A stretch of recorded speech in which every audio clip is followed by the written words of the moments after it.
एस्केट ठीक है। और ये राम सीता कॉइन, ठीक है।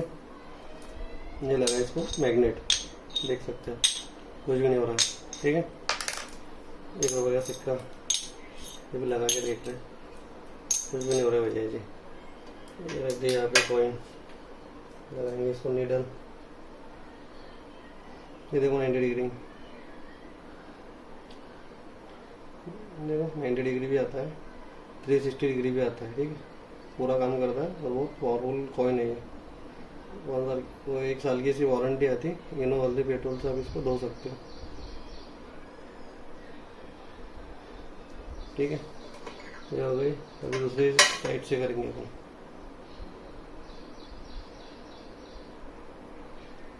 बहुत ही पावरफुल कॉइन है, ठीक है।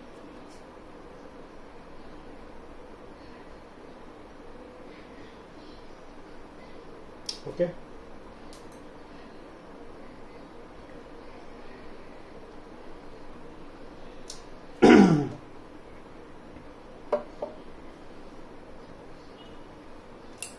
वो डालेंगे इसमें उजाला,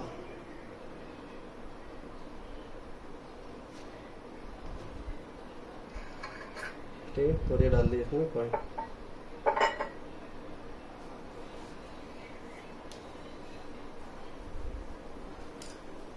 पूरा पानी क्लियर कर देगा, ठीक है।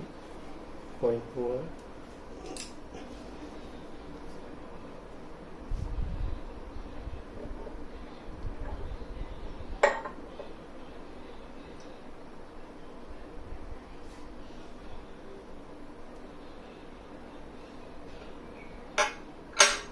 देखो, पूरा पानी क्लियर हो गया, देख सकते हैं आप, ठीक है।